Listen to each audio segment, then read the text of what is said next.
kuasa-Nya bertolong kita datang dari Dia Tuhan yang menciptakan langit dan bumi. Dengan kasih setia-Nya untuk selama turunlah atas sekalian anugerah dan sejahtera dari Tuhan kita Yesus Kristus. Amin. Baiklah, silakan untuk kembali pimpinan pujian pada kesempatan pagi hari ini akan dilayani Saudara Petrus Purnomo dan rekan-rekannya. Kesempatan kita pada pimpinan pujian. Selamat pagi Bapak Ibu Saudara sekalian di rumah. Kiranya Tuhan boleh memberkati setiap kita. Kita akan mulai dengan kita datang kepada Dia. Sebab Dia yang telah lahir, Dia juga yang telah hidup di antara manusia. Dia juga yang telah mati disalibkan untuk menebus kita, dikuburkan dan bangkit pada hari ketiga. Dia membawa kemenangan bagi setiap kita. Mari kita rayakan kenaikan-Nya. Kita rayakan kenaikan-Nya. Sebab Dia telah menang atas dosa kita. Kita rayakan pujian kita bersama. Yesus Kristus Tuhan, Dialah Tuhan yang telah menang.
kami memuji Engkau Tuhan, sebab Engkaulah Tuhan Allah kami. Engkau Tuhan yang menebus hidup kami dengan kematian-Mu. Engkau Tuhan yang bangkit dari kematian. Dan hari ini kami boleh memuji Tuhan, memuliakan Tuhan, karena Engkau telah naik ke surga dan Engkau membebaskan kembali lagi. Terima kasih Tuhan untuk keselamatan dan kemenangan yang Tuhan berikan kepada kami. Biar kami setiap kami yang ada di rumah ucap syukur, menyembah Tuhan, bersyukur kepada Tuhan, sebab karya Aku Tuhan dicurahkan bagi kami.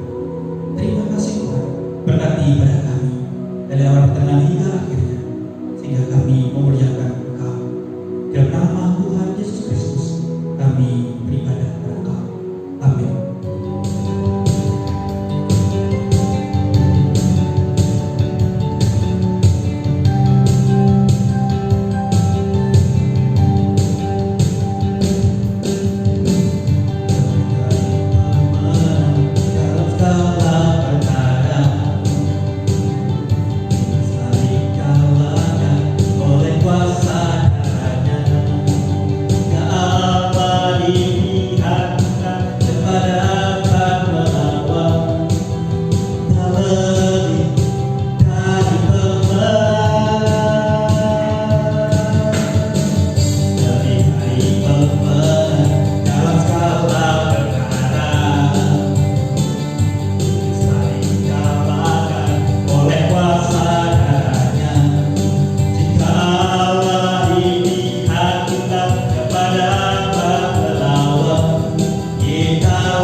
Firman yang menguatkan kita, firman selalu dan senantiasa menolong kehidupan kita.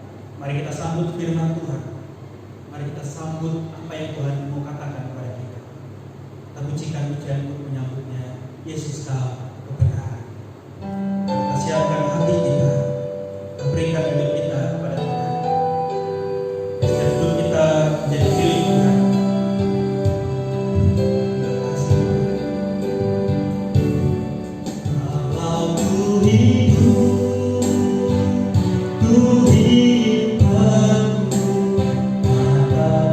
Tetap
Terima kasih Tuhan. Biar kiranya Engkau saja yang layak ditinggikan, layak dipuja, layak dimuliakan. Karena Engkau yang sudah naik ke surga, dan Engkau duduk di sebelah kanan tahta Allah Bapa. Dan biar kami umat-Mu Tuhan meninggikan Engkau, meninggikan nama-Mu, karena Engkau yang patut menerimanya. Sebentar kami akan mendengarkan firman-Mu ya Tuhan. Tuhan kiranya juga akan mengurapi hamba-Mu di dalam segala keterbatasan hamba-Mu ya Tuhan.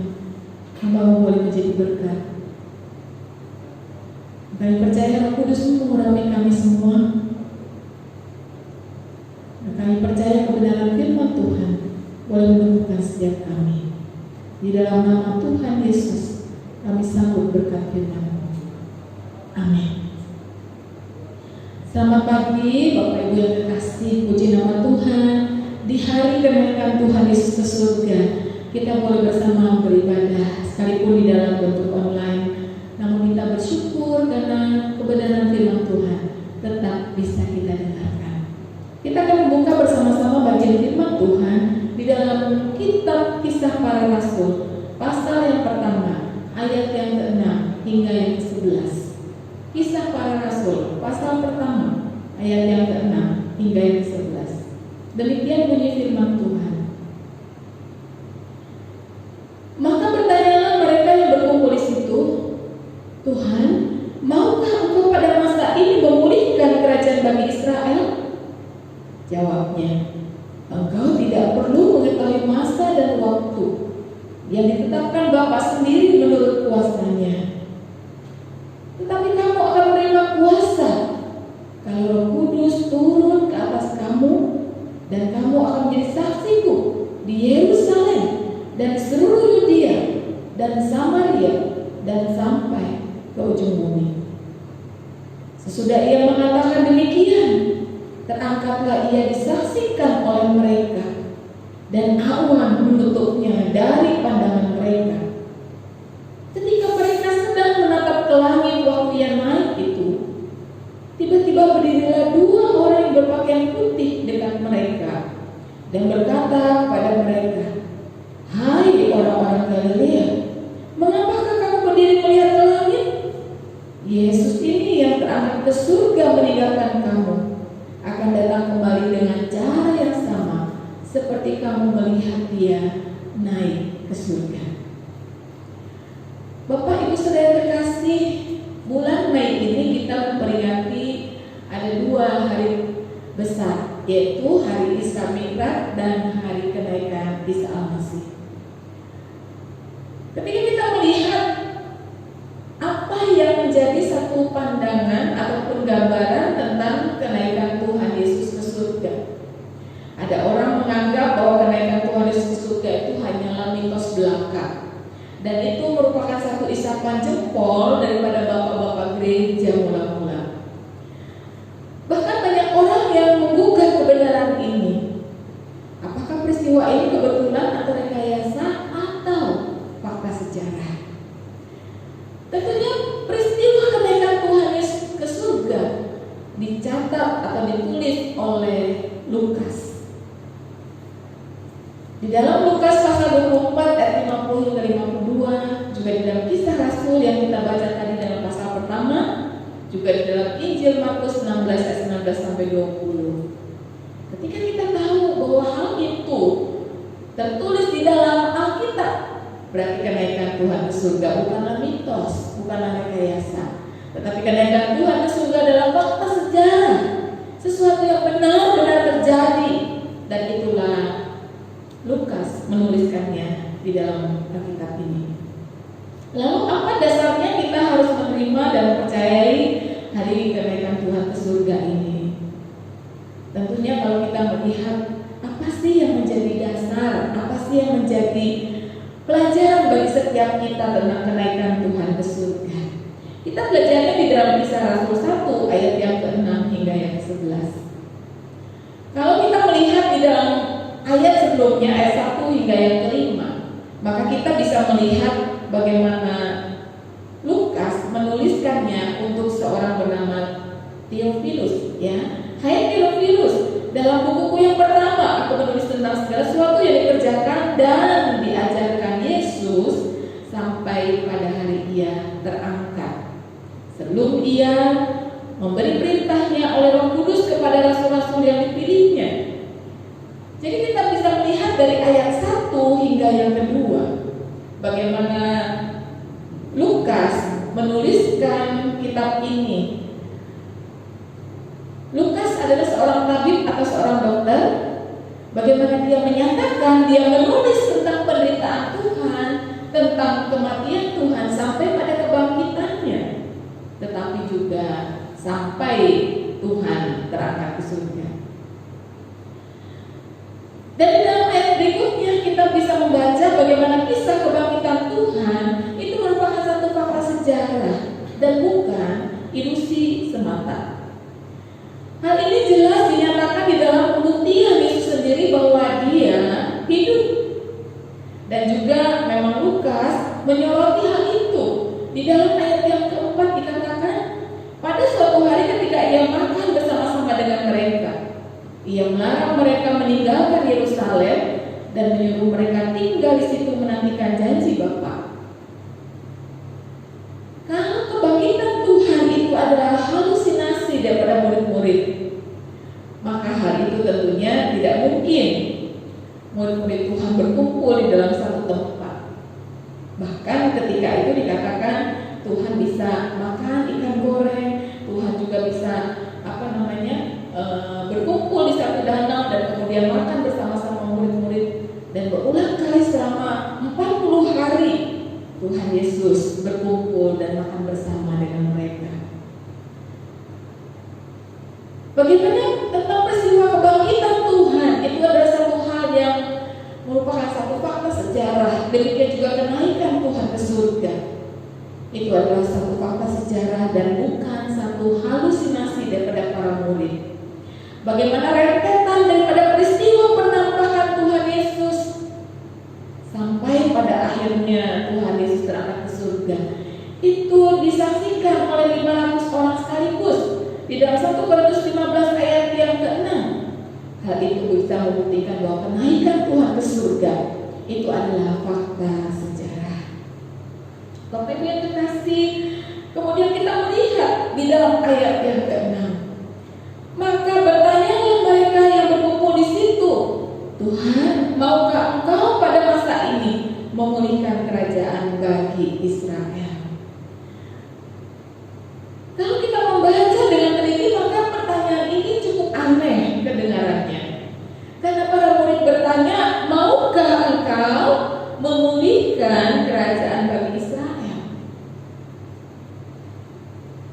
Pertanyaan tersebut nampaknya didasarkan pada asumsi mengenai siapakah Mesias itu sebenarnya di dalam tradisi Yudaisme.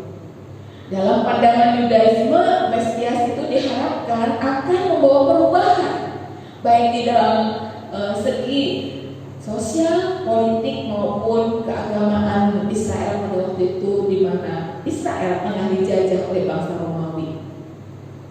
Perubahan status Israel sebagai bangsa jajahan untuk menjadi bangsa merdeka, sekaligus mengembalikan harga diri mereka sebagai umat pilihan Tuhan. Sehingga murid-murid bertanya, maukah Engkau masa ini memulihkan kerajaan bagi Israel? Tentunya pertanyaan ini adalah satu pertanyaan yang cukup aneh, ya. Karena pertanyaan ini juga diajukan bukan pada awal pelayanan Tuhan, tetapi pada akhir pelayanan Tuhan Yesus, di mana saat-saat terakhir Tuhan Yesus akan meninggalkan mereka dan naik ke surga. Tetapi justru pertanyaan itu dilontarkan oleh murid Tuhan. Soal kerajaan Israel dan kerajaan Allah tentunya berbeda. Tuhan menegaskan tentang berulang-ulang tentang kerajaan Allah, bukan kerajaan Israel. Tetapi murid-murid membicarakannya tentang kerajaan Israel. Bapak Ibu yang terkasih, justru kita bisa melihat di sana itu adalah sesuatu hal yang menyedihkan. Dengan perkataan lain, bagaimana ketika murid-murid Tuhan berkumpul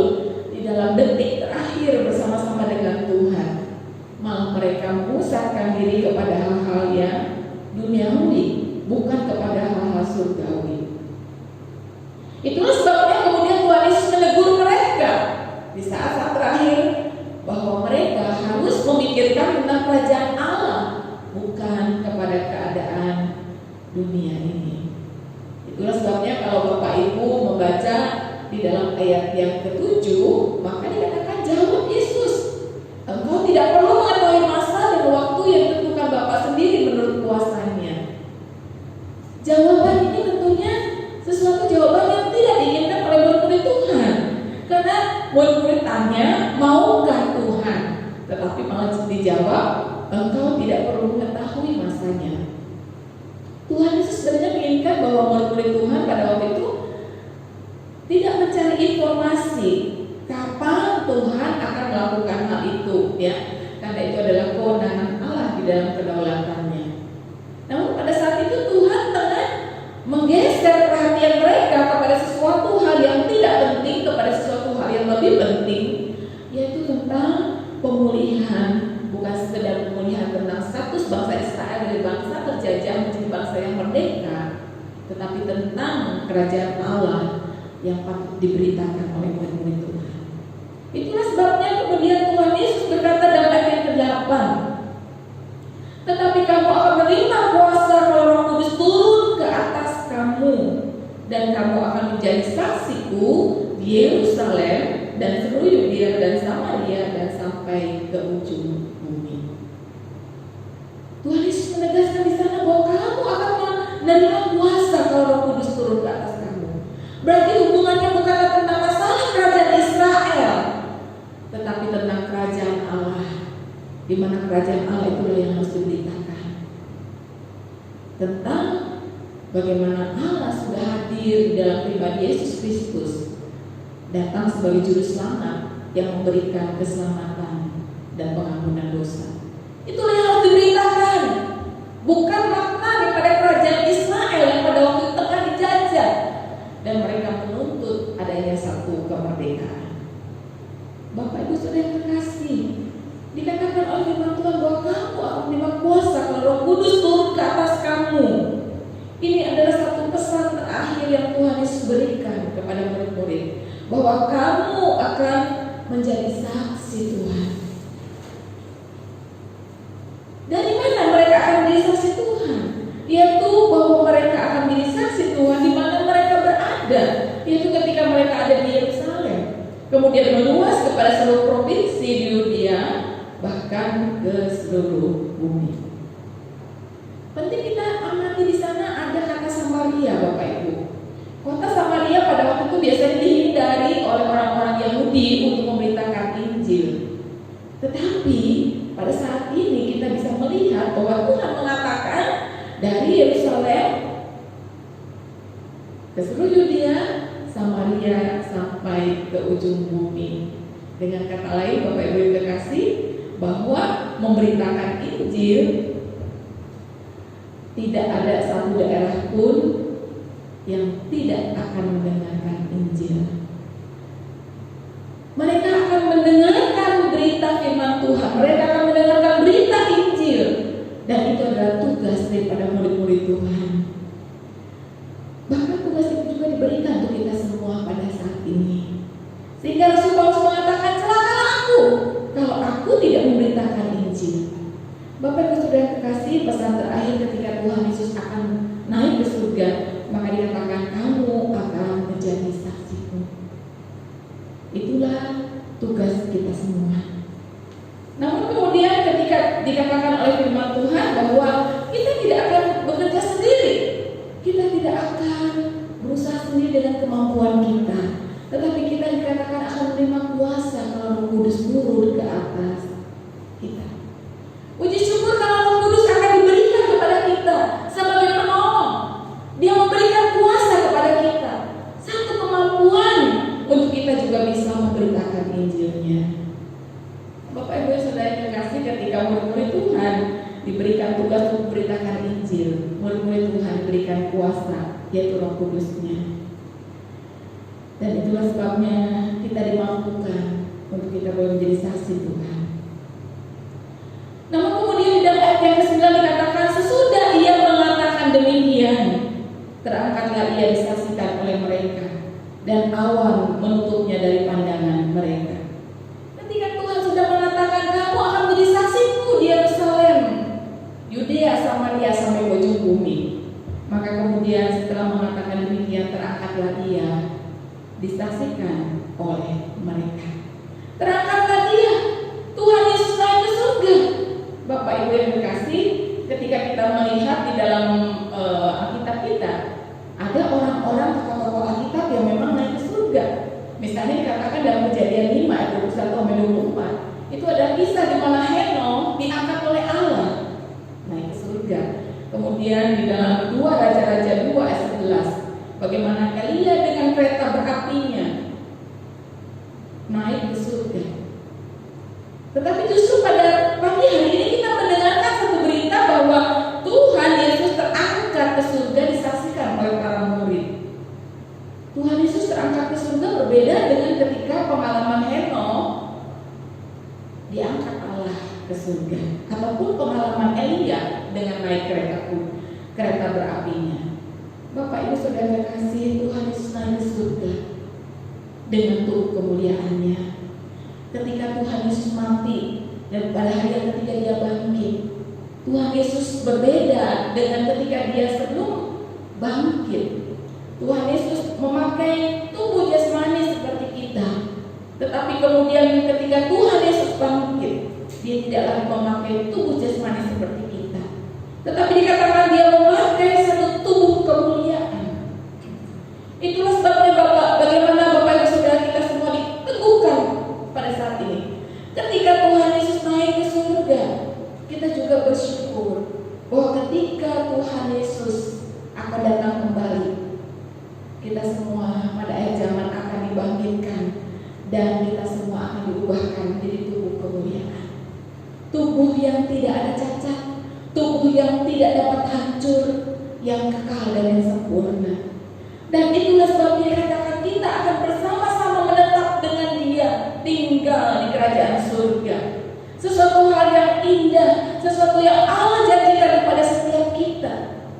Mungkin ketika kita hidup di dalam dunia ini, kita hidup dengan banyak kelemahan tubuh, banyak cacat celah.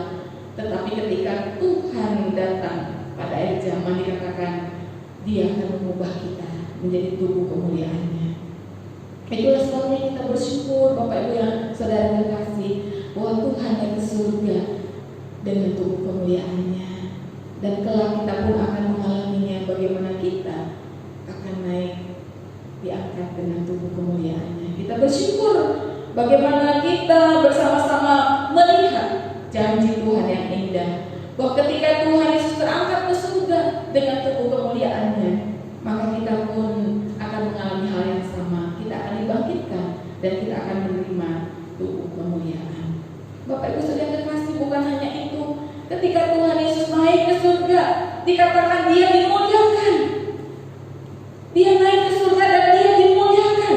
Di dalam Efesus pasal 1 ayat yang ke-20, bahwa Dia diberikan nama yang paling tinggi.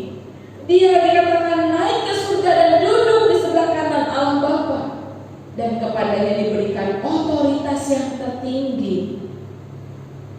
Apa artinya Tuhan Yesus duduk di sebelah kanan Allah Bapa?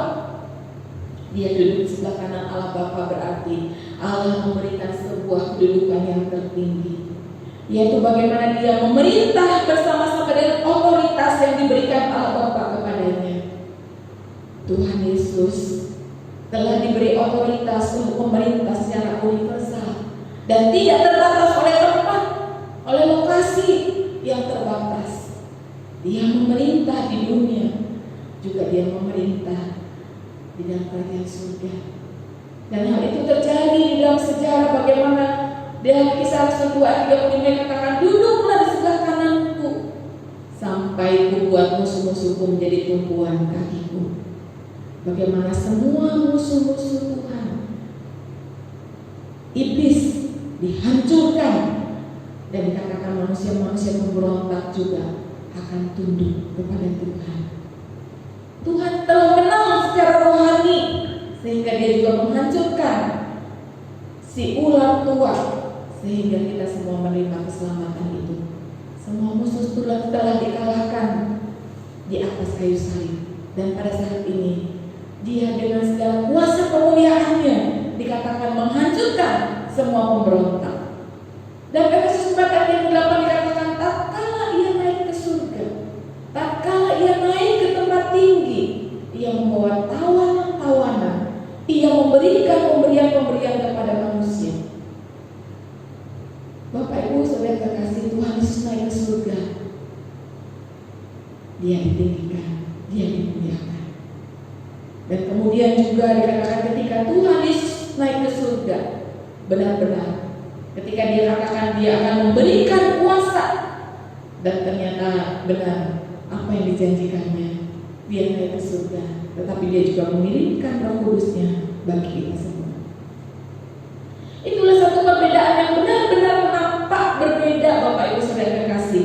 Ketika Henokh dan Elia naik ke surga, berbeda ketika kita membaca dalam firman Tuhan. Terangkatlah dia naik ke surga, kemudian dia duduk di sebelah kanan tahta Allah.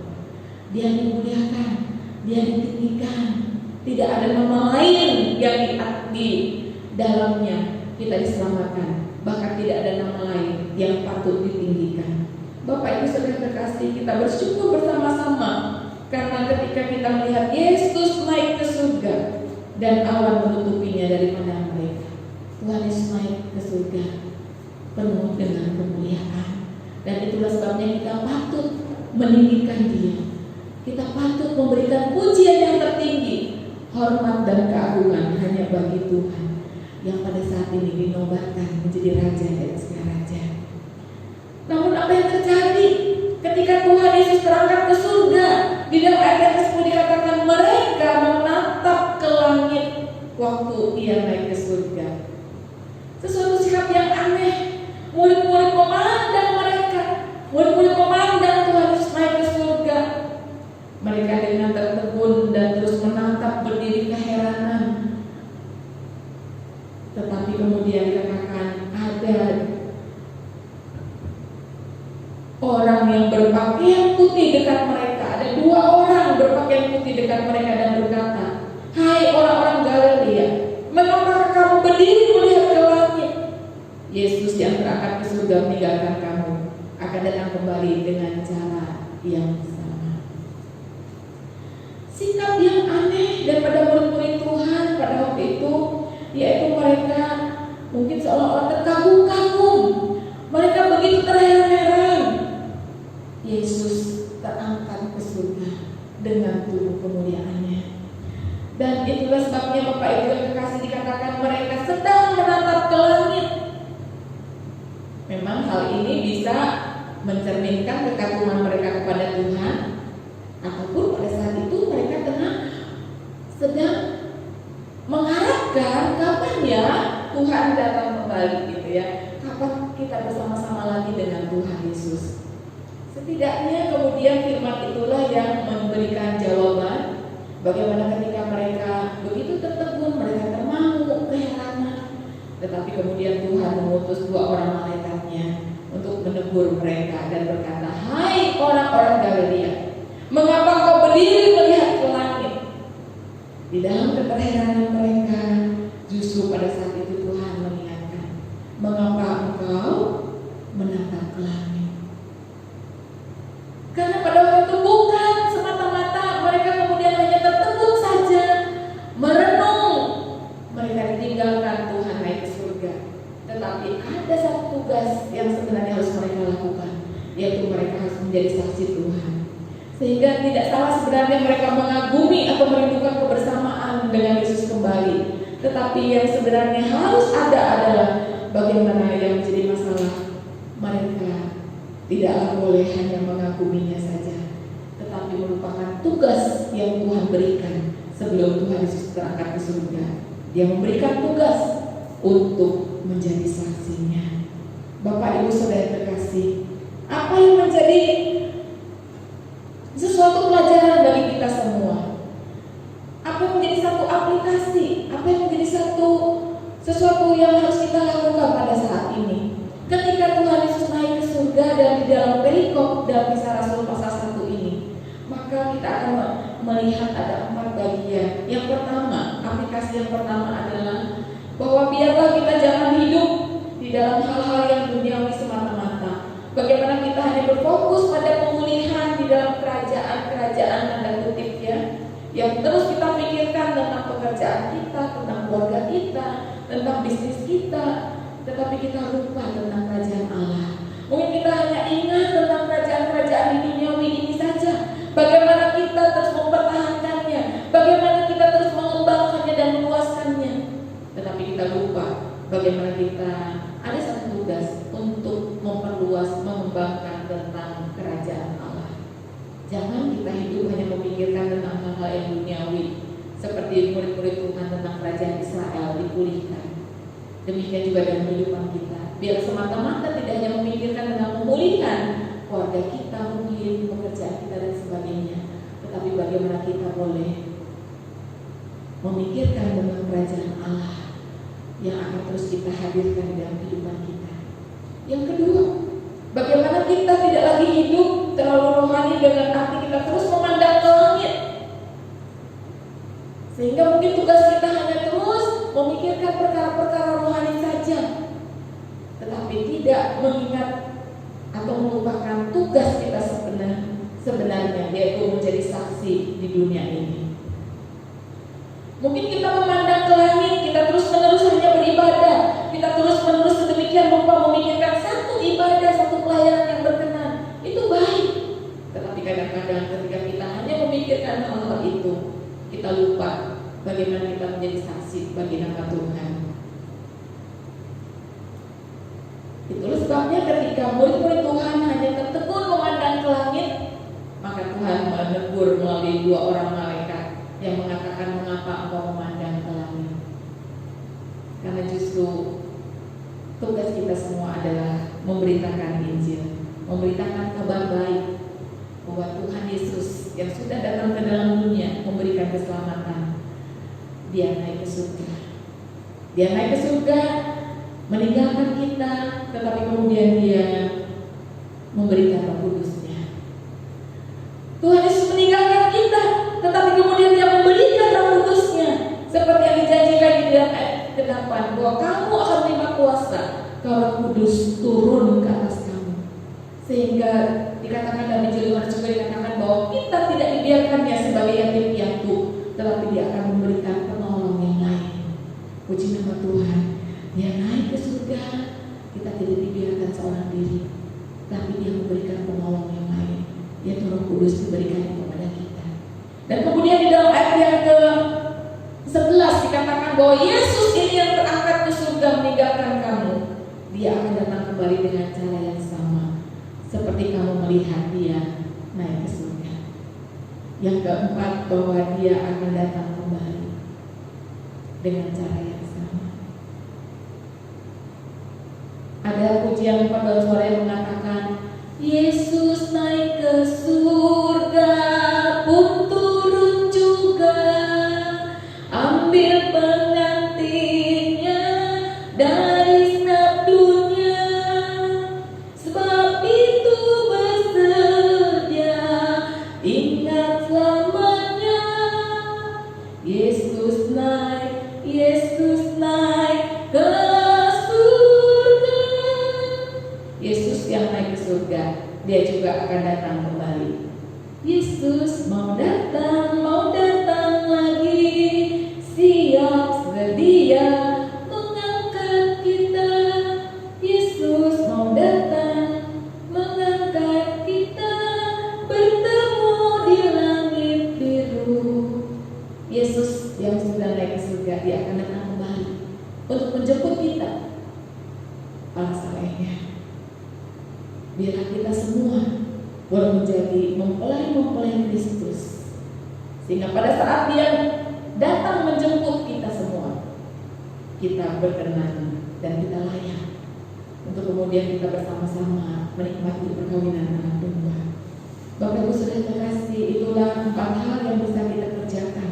Yang pertama, biarlah kita tidak terlalu memikirkan hal-hal yang duniawi tentang kerajaan dunia yang harus kita kembangkan, tentang pekerjaan kita, tentang pemulihan keluarga dan sebagainya, seperti yang ditanyakan oleh murid-murid Tuhan tentang pemulihan bagi kerajaan Israel.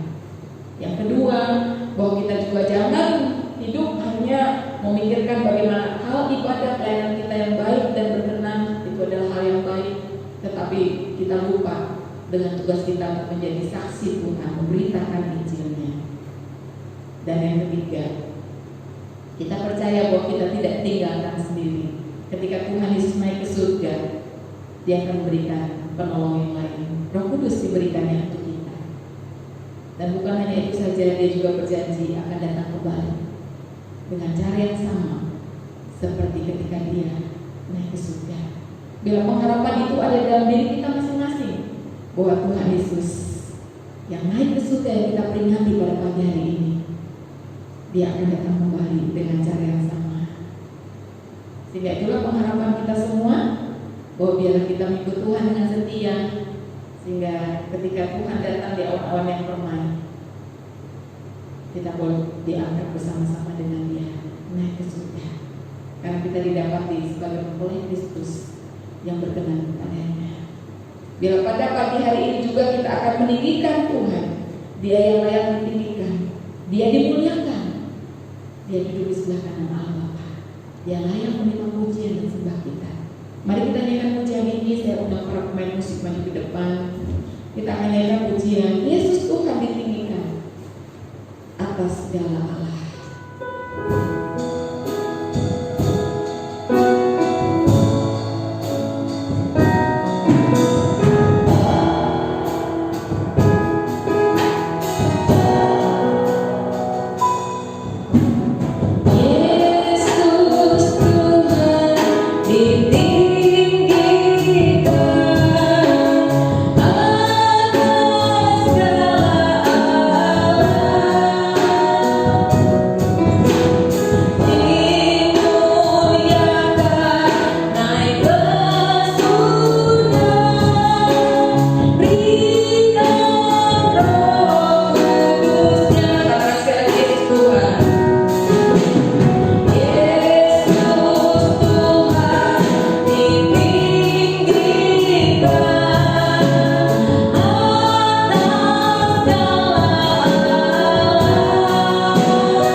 suku pagi ini.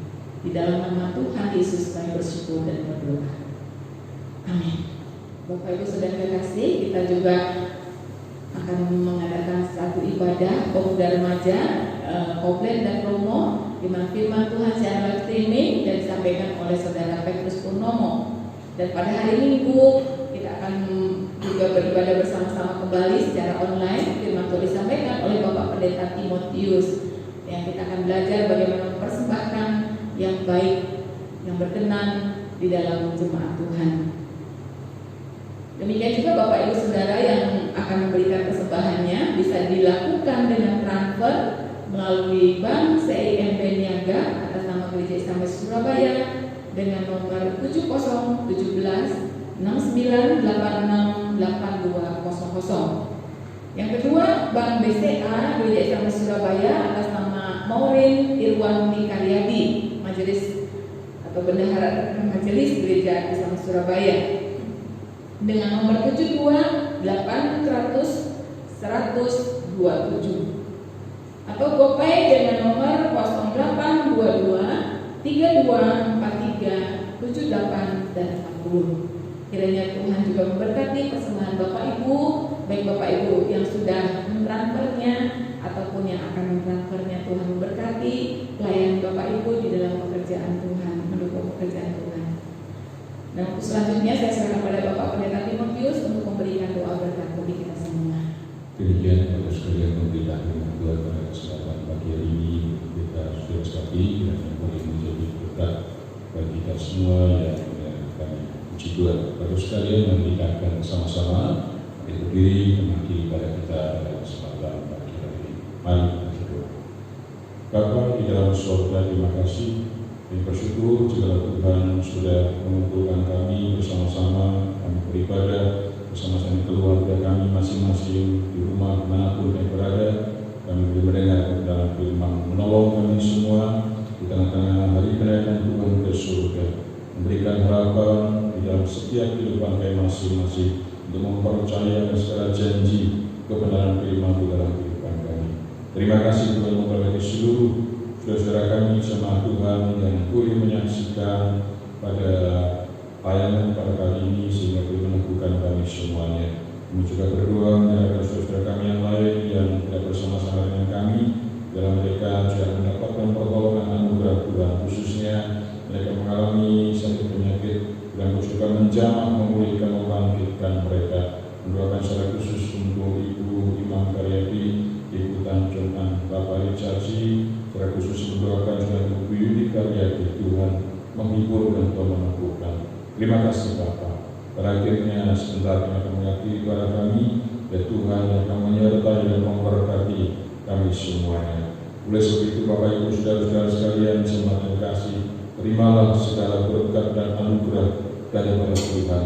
Maka kasih karunia dari Allah Bapa, anugerah dan sejahtera dari Tuhan kita Yesus Kristus, serta persekutuan dengan Roh yang Kudus menyertai kita semua, mulai saat ini sampai Maranatha Tuhan Yesus Kristus datang pada kali ini.